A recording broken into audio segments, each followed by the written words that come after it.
expect. But it's got a dark sort of J shape protruding from what looks like water. Yeah. And it's kind of hard to make out the details, but it is the unmistakable shape of a neck and a head coming out of a lake. Yeah, it's very true. And one of the most interesting things to me about this photograph is the lump that comes, or the hump, I should say. The hump that's right behind the neck. One of the unifying features that all people report to see on Nessie is a humped back. Almost like So it's not the neck they're looking out for, it's the hump? Yeah, the hump. I mean, the neck, too, that's also a giveaway, but the hump. Dead giveaway. Yeah, the hump is truly something that everybody reports seeing. And there's been multiple research trips down into Loch Ness to determine whether this creature actually exists. And right, I'm kind of convinced. I mean, just going off what we have right now, this is pretty convincing. But, I mean, it sounds like a promising research trail, and I'm really glad we're able to present this to you guys out on the airwaves and really get this information out there, because it was a lot of work to dig this up, consult with our experts. By the way, we actually have a guest on the show tonight. Sir, would you like to introduce yourself? Let's patch you in. Good evening. Hello. So this is our guest expert. Where are you from, sir? I'm from Inverness in Scotland. Oh, okay. Right. A local. Aye. Awesome. We're glad to have you here on the show. So you are a confirmed Loch Ness expert, correct? Aye, that is correct. Awesome. All right. So just sit tight. We'll get to the interview section around a little bit after 6:15. But just want to say thanks for joining us, coming all this way across really the glad pond. to have you. You know, we support the UK and countries next to the UK, so, and England. Yeah, and Wales. Scotland is one of them. Scotland is in there. Yeah. Ireland, both parts of it. Yeah, again. So. Yeah. Right, just all that good stuff. Great place. Love the people. I'm in love with the country. Good stuff. Cheers, excellent cuisine as well. You got a favorite dish? Talking about cuisine? I mean, in my personal opinion, it'd have to be haggis. Oh, that's a good one. Iconic, absolutely iconic. You can't spell Scotland without haggis. You cannot. All right. Awesome. And that's a fact from the database right there. You actually cannot spell Scotland without haggis. In some language. Not English, but out there somewhere. Yeah, in Gaelic. Yes. All right. So, moving on. Okay. So, beyond the surgeon's photograph, that was sort of the spark in the barrel of fish, you could say, that caused Nessie mania. That's what really got the people going and got them excited about the loch and what could be under the water of the loch, what's in the water, what's down there, what's on the seafloor, above the seafloor, floating around the loch. Yeah, and in the middle of the sea as well.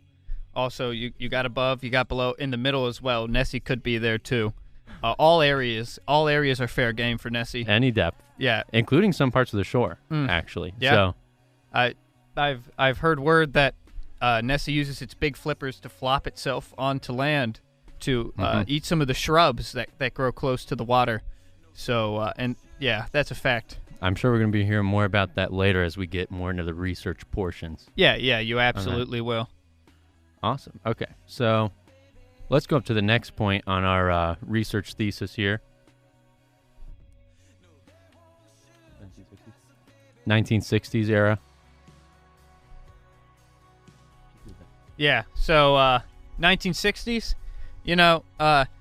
word of the Loch Ness, it traveled to Great Britain, and intrigued by the thought of a large creature swimming in the loch, they sent over some of their finest university students and researchers in order to test the lake with sonar equipment in order to detect if there actually is a creature swimming down there. Right. So the best of the best people, we're talking top British universities, top students. It's almost as if JMU was dredging Newman Lake, Yeah. looking for something down there. Yeah, that's true. And I got to say, all these university names, they have been redacted, though, because this is top secret information. It is very top secret. Above top secret, even. Yeah. That's how it's... Super top secret. That's why it's in our archive. Okay. So during these expeditions, they actually did pick up some movement from a very large, dare I say, creature underneath the water. Some sort of object that had living tendencies. And in the general shape of a, dare I say, monster. That's groundbreaking. It could be anything. But, I mean, it was the 1960s. That's, 80 years ago? Those guys probably aren't around to tell us anymore. No. It's been a while. Long gone. But underwater moving object that was large resembled an object underwater that was moving. Yeah. And alive. Yep. And this is coming from, it's actually been double-checked from our friends over at History.com, one of the most trusted .coms. So if you're interested, you can check that website out. They got lots of good stuff there. A lot of really good Nessie information, but sometimes you got to read between the lines on there because there's just some stuff that's too juicy to publish. So you got to tune in to 88.7 Harrisonburg and really get the facts straight from us. Yeah, we'll give it to you straight. On the Sam and Dan Show. Okay. All right, back to it. After this original exploration of the lake was such a huge success, I have to say. There were more investigations launched all the way up until the mid-'70s, and it was during one of these investigations that they actually caught a photo of a giant flipper underwater. A big flipper? Yeah, huge. And we're not talking Flipper the dolphin. No. We're talking flipper attached to some other thing. Yeah, something big, because the flipper was big. So, was it Nessie? What else could it be? Yeah. Really? All right. Wow. All right. That's pretty eye-opening. Photo of a flipper, underwater, sonar investigation. And it's there. It's out there. It is there. We're in the studio right now. Nessie is out there right now as we speak. Swimming around. And we're in here. But Nessie's out there again. All right. So a little bit of background. Speaking of Nessie being out there, 2017, this just past year, was the year with the most Nessie sightings in history. Yeah, I don't think that's surprising because I think Nessie's been around so long that it's starting to get comfortable with people, and I think I wouldn't be surprised if in the next few years it actually came out of the water and joined us in society.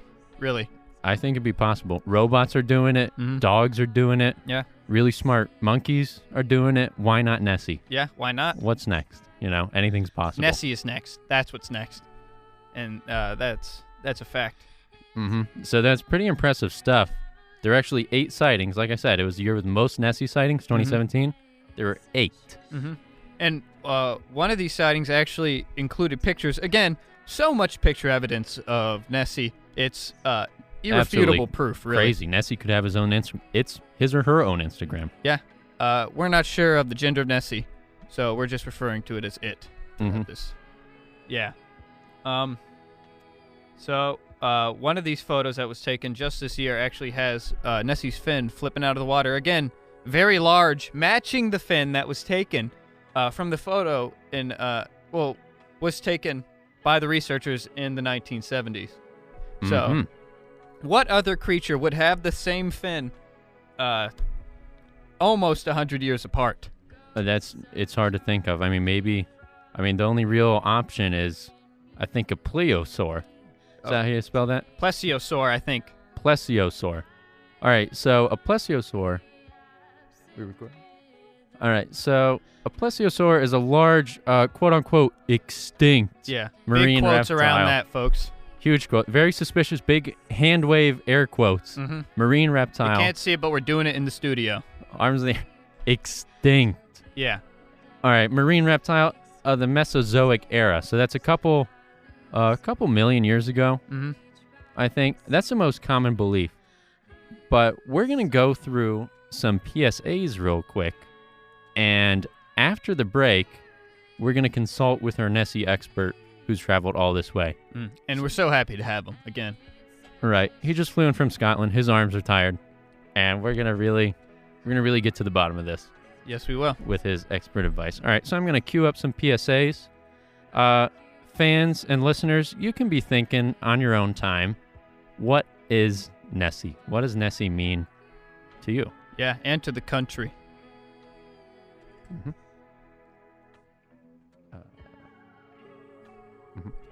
And we're loading them up right now. Loading up a PSA. PSA is coming in hot. In the network. All right, stay tuned, folks. Listen up.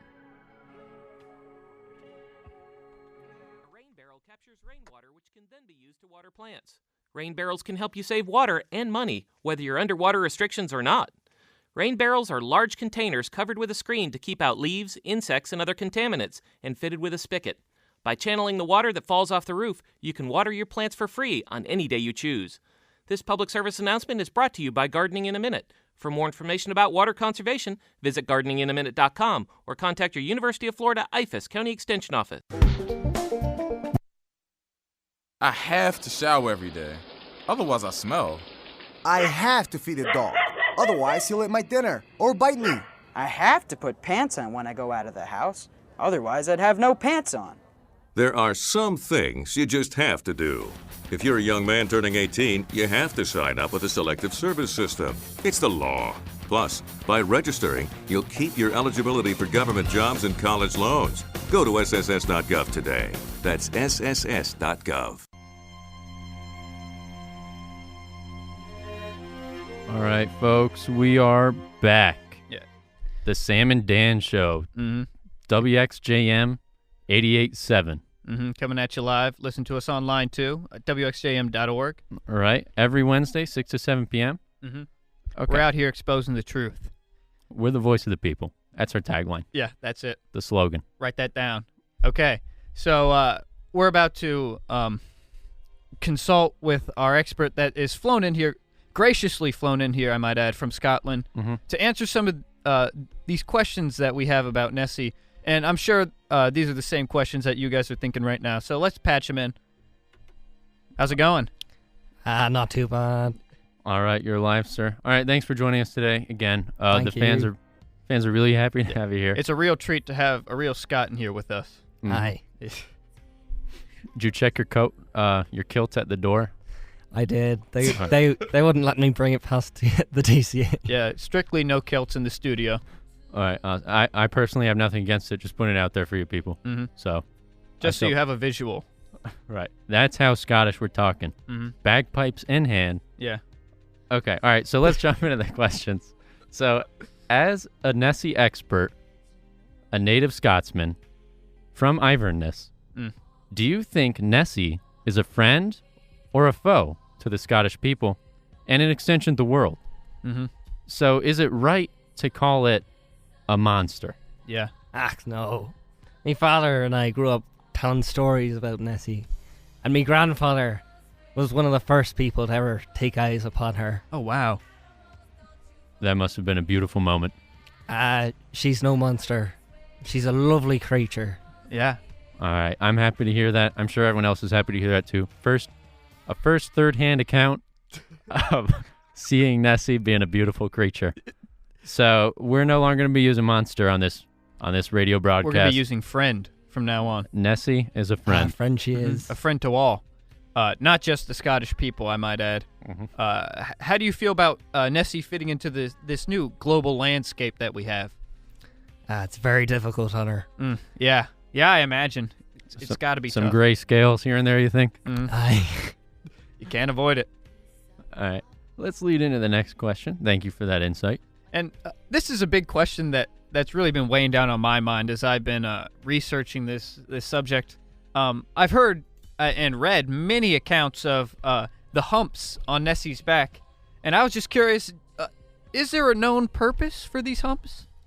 Well, looking at it from a scientific standpoint, the humps are definitely meant for fat storage. Okay. As everyone knows, Nessie has lived a very long life. Yes.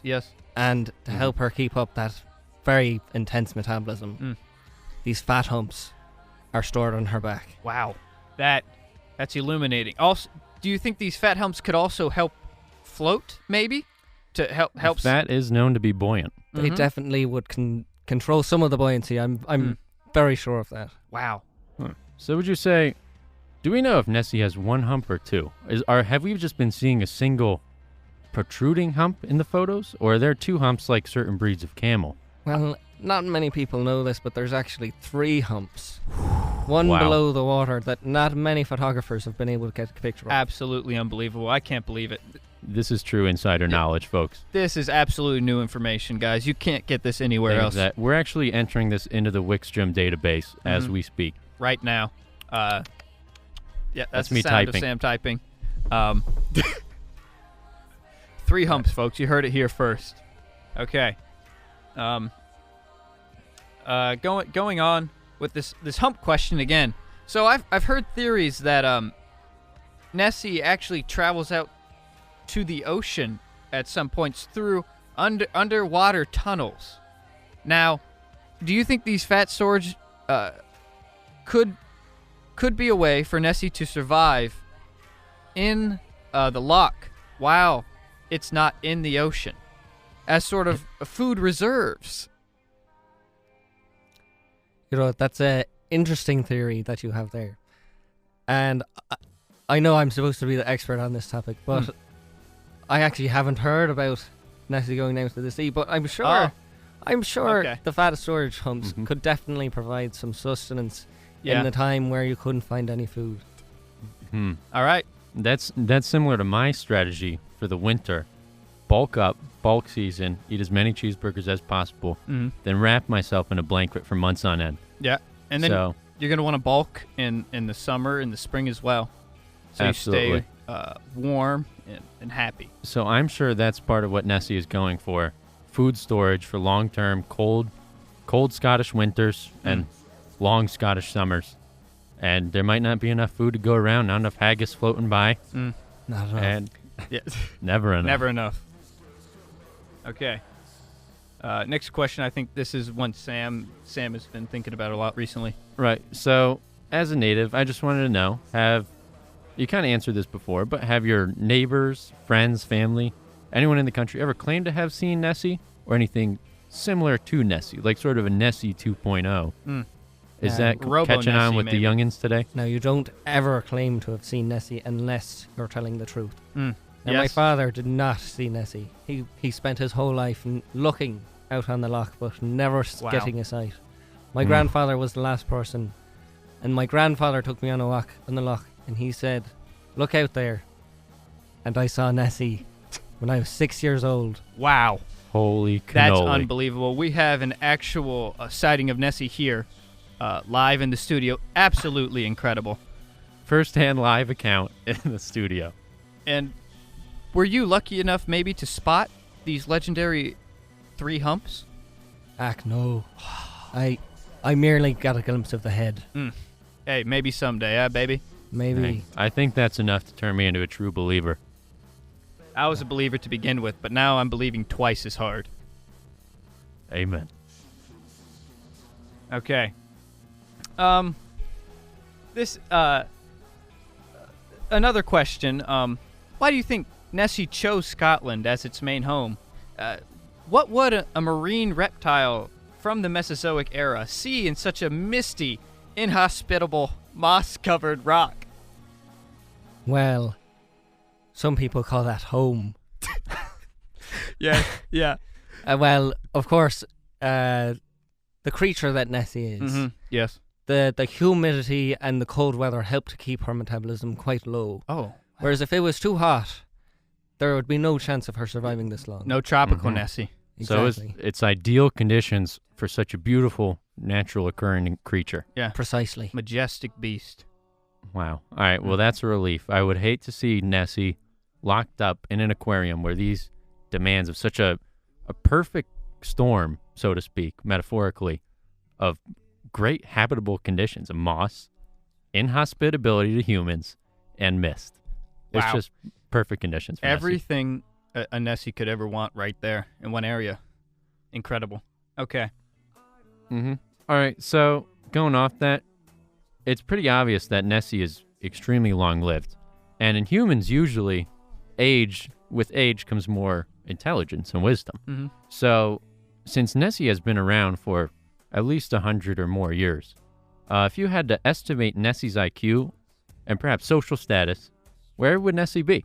I mean, as an expert, I'm sure you would also know Nessie's estimated SAT scores as sort of a benchmark. Okay.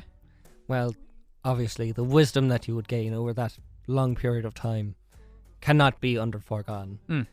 Of course. I would have to say between 110, maybe even 130 for an IQ score.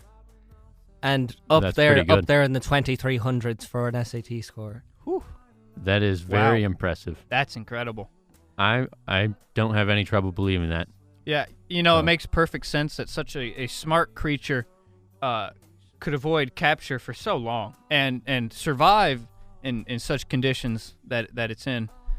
I imagine after all this time, Nessie is an absolute master of the lake at this point, and probably all of Scotland in general. Truly a master. Well, with IQ like that, probably puts it above most of the general population around here. Yeah, absolutely. Okay. Probably no problem pulling an Ivy League out of that one. Oh, no. Yeah. Has Nessie ever applied to any Ivy League schools, to your knowledge? I don't think they would provide her with any education that she wouldn't already have. Oh, if I'm being honest. Yeah, very true. That makes sense. Very true. She learned everything she needed to know on the streets, or lock smart. Yeah, she's very lock smart. It's very lock smart. I apologize. Okay. All right, let's move on to the next question. Pretty illuminating stuff. Okay, so Nessie seems to be a creature of great secrecy and mystique. Do you think this is because Nessie is shy, or just too cool to care? Well, obviously, yes. Not many people have truly seen Nessie. Yes, besides you and your me and my grandfather. Absolutely incredible. But I think it really is about sort of trying to keep cool, trying to keep the mystery to it. Because, I mean, what would be the point if she was just showing herself off to any old tourist that came about? All right, you would lose your legendary status. Yeah. See, Nessie, that's just further proof, I think, that Nessie is always 5 steps ahead of us. Or 4 flippers, maybe. Or waddles ahead of us. Yeah. The common man. Wow. Okay. And again, we've established that Nessie is a very cool creature, but would you consider Nessie chill as well? I suppose if you're looking at the body temperature, then yes, definitely chill. That makes sense in the Scottish climate, in the water. I from the American sense, I couldn't tell you, but definitely from. It's a great mystery. It's a big mystery. Hopefully, in the near future, we can go out to Scotland at some point and figure out for ourselves. That would be an absolute treat. All right, next question. I'm sure this is on a lot of people's minds. So we've produced Myers-Briggs test results and horoscopes for Nessie. What are your professional grade findings, and how do they relate to our research? So I came up with INTJ for Nessie, and I'm claiming that Nessie is a Scorpio, and I think that really aligns. Hold on, we're taking a call right now. 1 second, folks. Hello, WXJM Harrisonburg.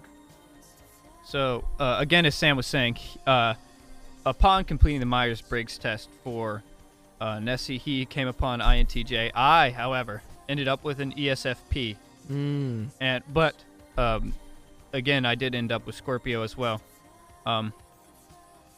Do you have any idea which one of these personalities is more like Nessie? Allow me to read you a quick explanation of what ESFP is. ESFP personalities are selfish, impatient, and a little insecure.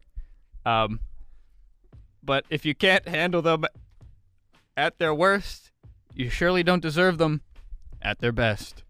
Marilyn Monroe said that. Yeah. Also, Nessie has been known to say that. Now, I'll allow Sam to make his case with the INTJ. Okay, so just real quick, our callers were calling in. They were just letting us know that they're reading us loud and clear out in the mountains.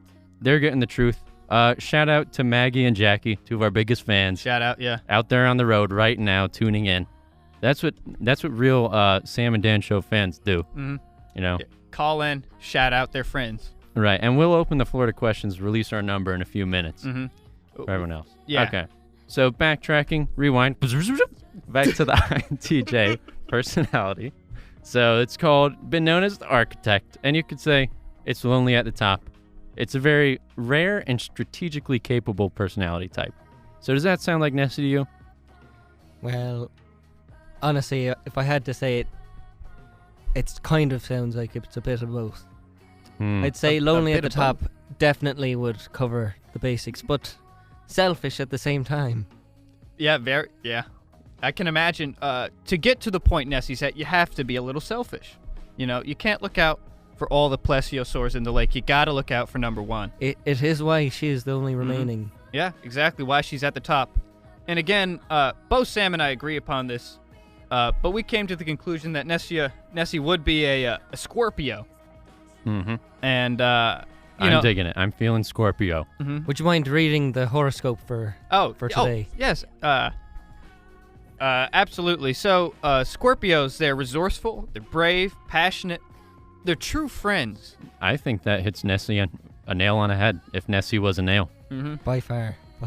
And truly strikes to the core. One of the greatest likes that Scorpios have is a grand passion. And I think Nessie definitely has a grand passion in its life to bring love and happiness to all the people of the world. And that's why I believe that Nessie is a Scorpio. I would have to agree with you both. Excellent. Awesome. I'm very glad we confirmed that. Yeah. Because I know if I was listening in, that would be a burning question on my mind. Absolutely. Okay. All right, so quick break for a second. The time is now 6:30 p.m. This is WXJM Harrisonburg, 88.7 on your FM dial. Right now, we would be going through show promos, but it looks like things are still a little chilly out in the Berg. Very People chilly. are keeping in to themselves. I haven't heard anything on the airwaves about upcoming shows, but if you know of any, call us on 540 JMU dial. That's 540 JMU dial, and let us know what shows are going on in the area. We'll blast it out to the Harrisonburg community. Yeah, absolutely.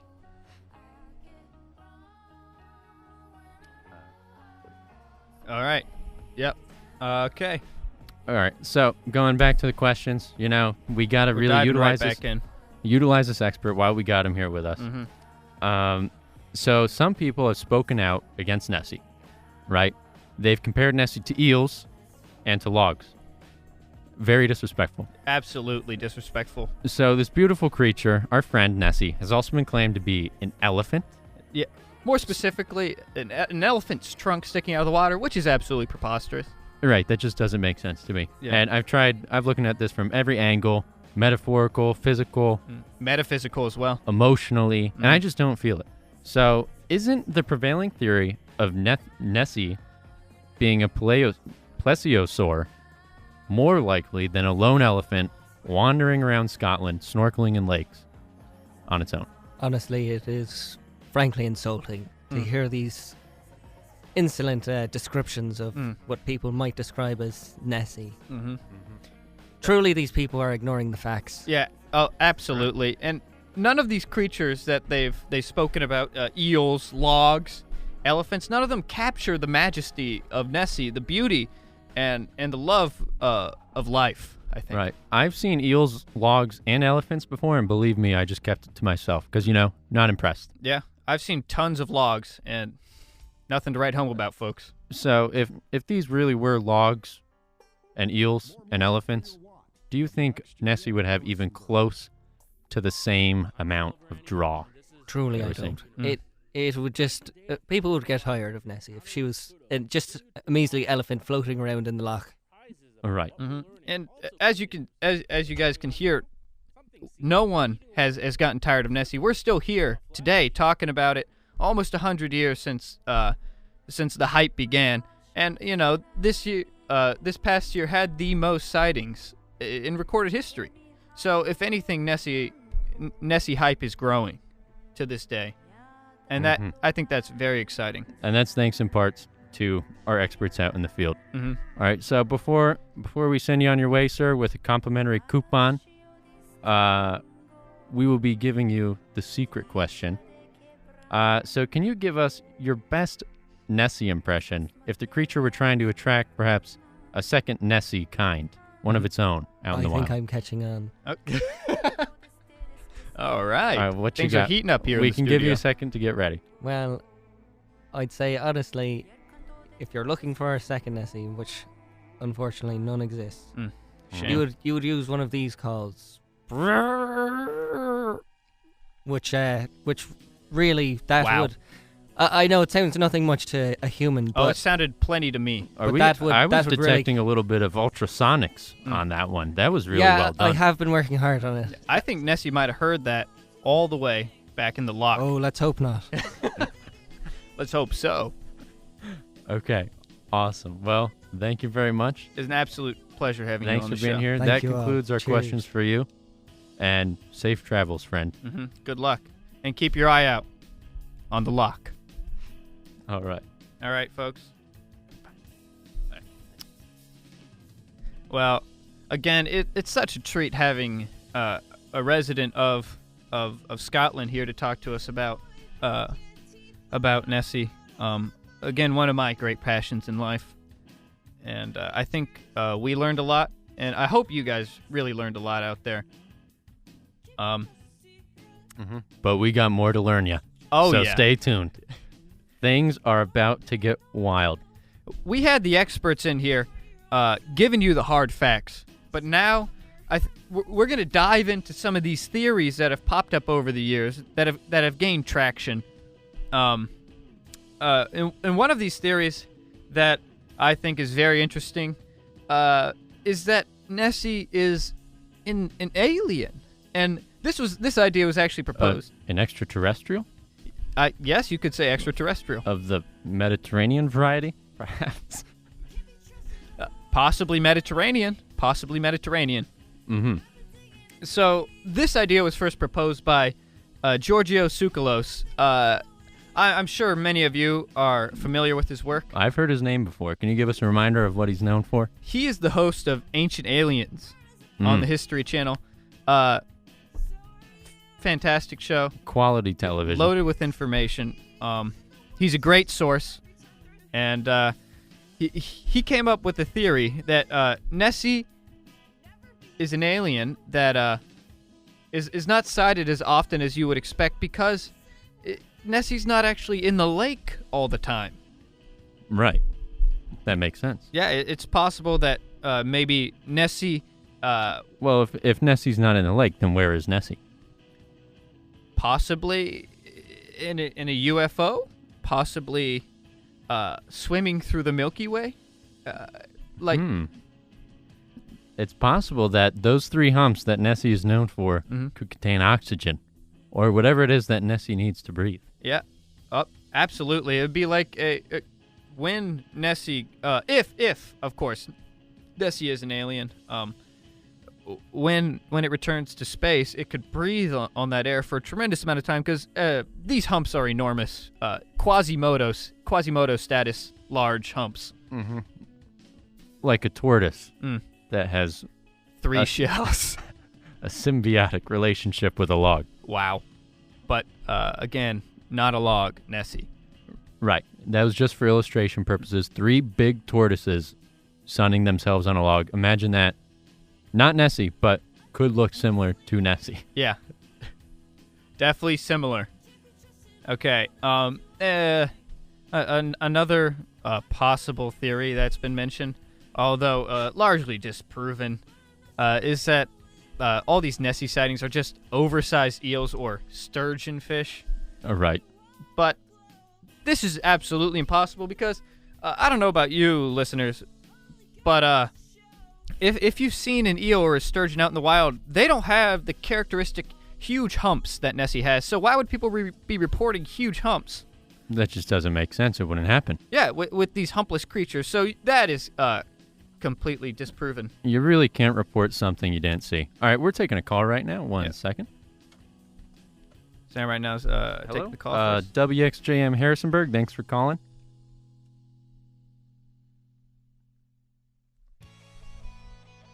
Oh, all right. We got a special caller. Sir, what's your name? Where you're from? This is Joe from Northern Virginia. He's really tuning in tonight. Oh, what a treat. All right. Thank you. Thank you, sir. We love our fans. We love our callers. So he wants to know, what do we think of the Greenland shark theory? Greenland shark theory. So I believe that is the theory. Joe, correct me if I'm wrong, but the theory that Nessie is actually a Greenland shark. Is that what you're going for?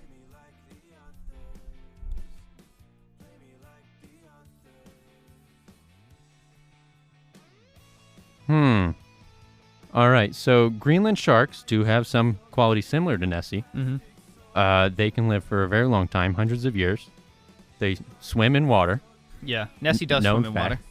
That is where Nessie and Greenland sharks are both found. And they live in caves underwater sometimes. Wow. So, Joe, thank you for calling. We love fan reports. We could probably use you as one of our researchers. In fact, I'm back tracing your IP right now. We're going to send you some more information to join up the Wickstrom research team. And some coupons as well. And some coupons. Unlimited breadsticks. And we'll look into that. I don't think that's the case because Greenland sharks, we're bringing it up in the database right now. Boop, boop, boop, boop, boop, boop, boop, boop, boop. No humps on the shark. Mm-hmm. So there are fins. That is a good point, Joe. Yeah. But could you mistake a fin for a hump? Have you ever seen a fin in public? Very true. Did you think it was a hump? No. All right. Yeah, so I think we're going to have to turn you down on this fan theory, but thank you for bringing it up for people to consider. Listeners, just keep that in mind and mull it over if you'd like. Let us know what you think in the comments. Don't forget to like and subscribe. Thank you. All right. Smash that like button. Thanks for calling, Joe. Have a good one. All right. So talking about this Greenland shark theory.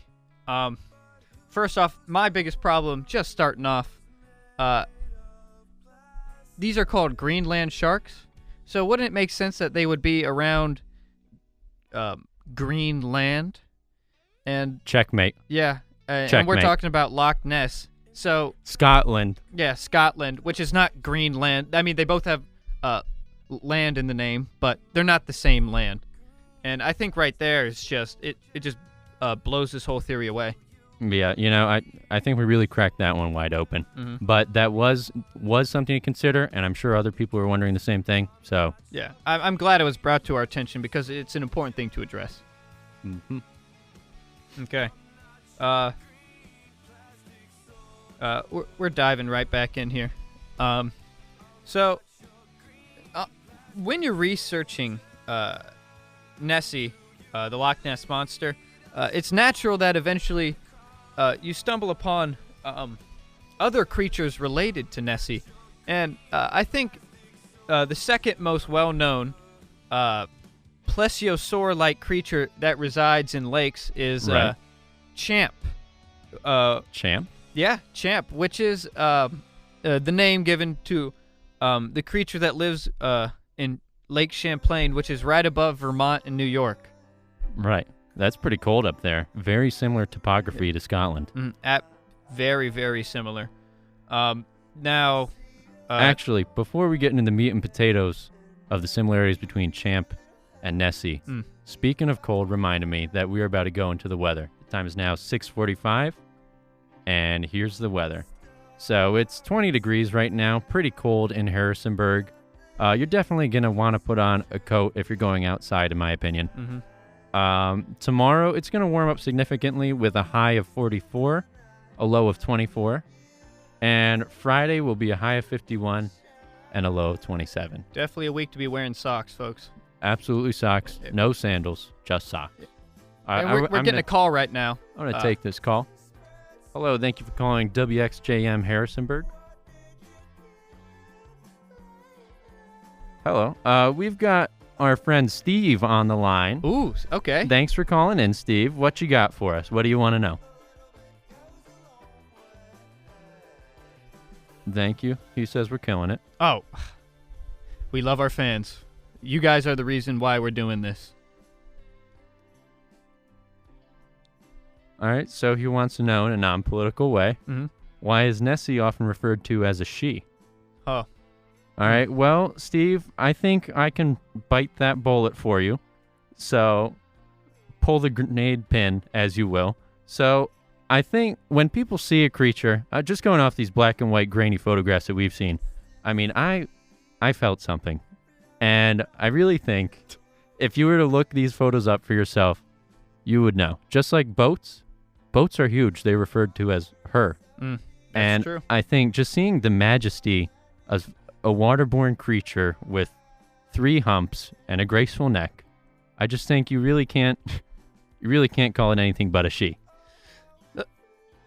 If you'll allow me to dive into this as well, I don't know if we can call Nessie a she. I think it's popular to call Nessie a she because Nessie does sound feminine, but we just don't know. The research isn't there. Right. So I was just saying that she from my personal standpoint. Yeah. But I can see why, for the purpose of this broadcast, we're going to refer to it as an it. Mm-hmm. Because we just don't know. Yeah. Just for scientific integrity's sake. Mm-hmm. But thank you for calling in and bringing that to our attention. Thank you, Steve. All right. You have a wonderful evening too, Steve. Thanks for calling in. We love having you guys up here in the studio. We love our fans. Yeah, we do. Okay, so getting back to the meat and potatoes of this champ phenomenon. Champ, like Nessie, tons of sightings, over 300 reported ones, and even Native Americans described a creature much like Champ residing in Lake Champlain, calling it the Tadoskak. I see. Yeah, and that is the word that they had for it. And the most recent sighting of Champ, what was in 2003, and there was audio recording of that encounter. Speaking of audio recording, we're getting another call right now. I'm going to take this one. Things are lively here in the studio, folks. Hello, WXJM Harrisonburg. Thanks for calling in. We love having the callers. Hey, this is Jerry from Virginia Tech. Thanks for calling in, Jerry. Okay. You got any nicknames that you go by, Jerry? Jer Bear, perhaps? They call him Jer. All right, so Jer Binks. Thanks for calling in, Jer. What would you like to share with us today?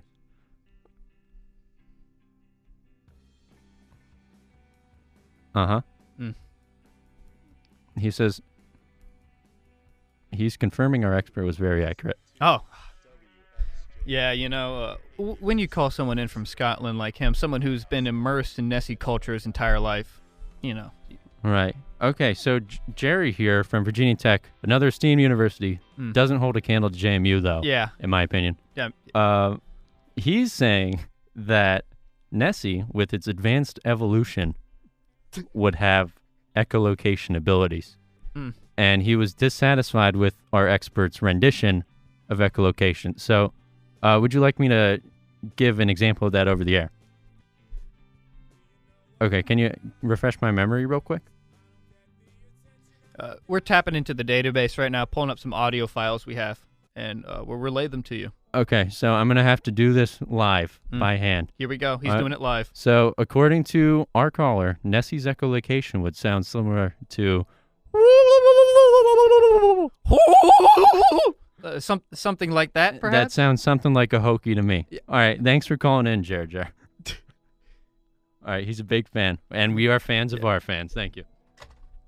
Well, that was a very interesting call. Getting us back into Champ. Possible that Champ also uses echolocation. Yeah, again, very possible. That call that we just performed to you, I think it's probably pretty valid. It sounded very animalistic, very, very powerful, and I think that would match the Nessie and, now that we're into it, Champ profile that we've created here. So tell us a little bit more about Champ, Dan. I know you've been researching this, and you got the data. You know, I've been deeply immersed in this for a long time. 1977, a famous picture was taken of Champ, and I should say not a famous picture singular, but multiple pictures. And the important thing about these pictures, which a whole album. Yeah, a whole album of photos were taken. Many of them not as blurry as the Nessie photos, which is very interesting, showing a hump, a head, again, much like Nessie's. But the interesting thing about these photos was 2 FBI forensic image analysts took a look at these bad boys. Those guys are legit. Yeah, and speaking of legit, they ruled these photos legit.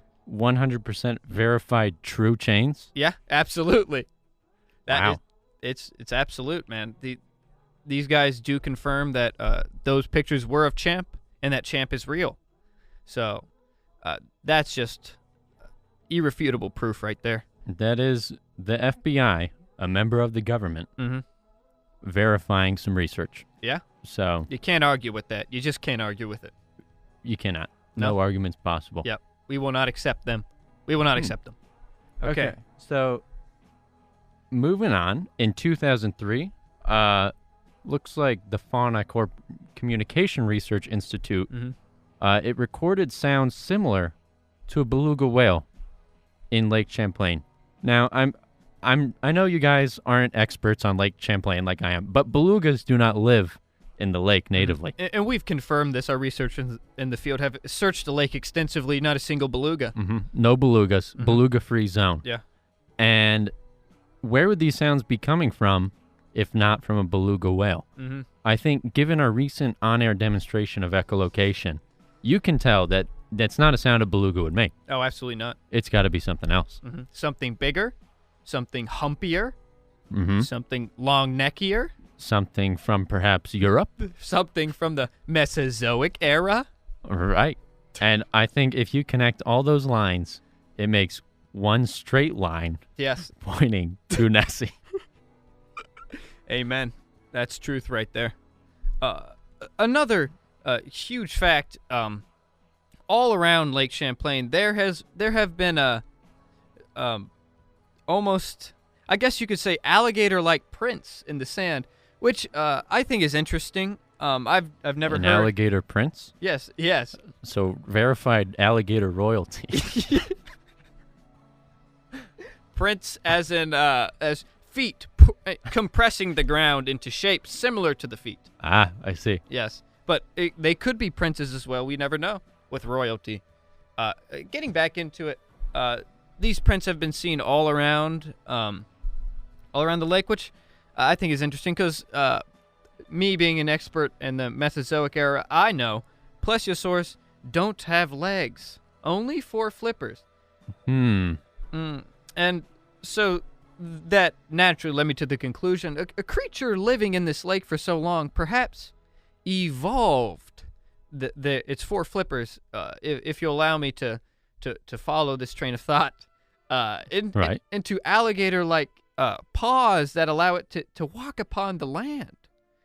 And now again, the only support we have for this is the alligator-like prints, but I mean, what other reason is there for those prints? I don't see any. That's just another clue linking the creature seen in Lake Champlain to the original Loch Ness Nessie, which has been seen, albeit with flippers, but has been seen on dry land in a couple instances. Yeah. Is it possible you think that Champ puts on flippers onto its little hands and it swims with those, much like you put flippers onto your feet? That, I suppose that could be possible. I don't know. Maybe it's constructed some kind of rudimentary lathe. I might be for grasping at straws here, folks. machine milling to create flippers in the lake. You never know. With such a smart creature, which I'm assuming has a similar IQ to that of Nessie, which we know is tremendous, I wouldn't put it past it. The Well, creature. speaking of which, it seems like we're drawing a lot of similarities. So this is the doozy, folks. I'm glad you've listened this long because we're about to lay it on you. We are about to connect all the dots that we've laid down. Every dot that we've put on this metaphorical chart. Is about to be connected via facts. All right? So here it is. Sam, would you do the honors? All right, so the big theory is that the Lake Champlain beast and the Champ and the Loch Ness Monster Nessie are actually the same creature. Wow. Let that sink in, folks. All right, it's sunk in. That is absolutely astounding.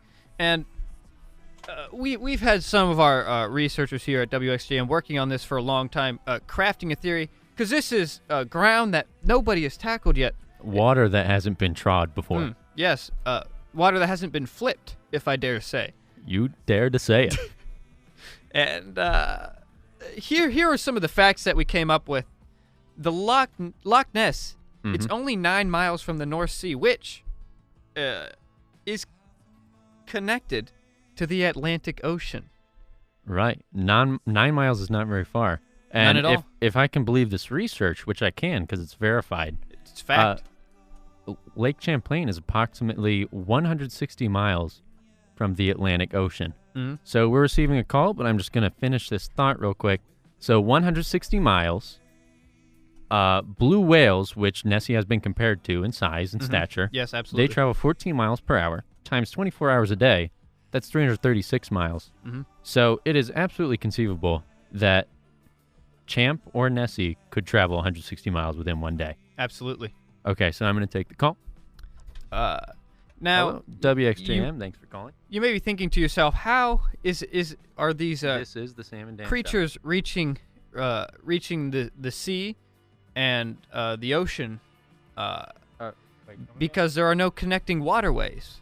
Now, there's evidence that there are we have it recorded. underground tunnels For you on the official Twitter page. that head through from the loch and from Lake Champlain to the ocean. These pathways that Nessie / Champ could take that would connect the two lakes, and that seems pretty straightforward to me. and this theory that we've come up with, Sam and I, we've crafted Right. a lot of hours in the lab, crunching numbers and such. It's called the linked lake theory, and that's trademarked because it's Right. ours now. So Linked Lake Theory, Sam and Dan original. yeah, Dan and Sam research. players do not steal. So I kind of buy that. So despite all this research, I haven't seen anything about links being found, underground tunnels being found in between Yes. the two lakes, but that doesn't mean they're not there. For example, have you ever seen the inside of a toilet? Yes. But have you ever seen the other side? I can't say I have. Right. So I'm just saying, just based off that simple illustration, I think it's pretty obvious that there could be a cave connecting it to the ocean. Seeing's not always believing. As seen in the movie Nemo, Finding Nemo, Absolutely. all drains lead to the ocean. And if there's a drain in Loch Ness and Lake Champlain, they both lead to the ocean. Who's to say the creature can't slip through that drain and travel from lake to lake? No one. Right. It's absolutely possible. Absolutely. Linked lake theory, folks. The brainchild of Sam and I. Prevailing theory, write Yeah. it down. It's been verified by our researchers here. Spread the word if you want. Okay. Awesome. Now, people who are against this theory, we've presented this theory to many people, many experts in the field, and, they have rebuttals waiting for us.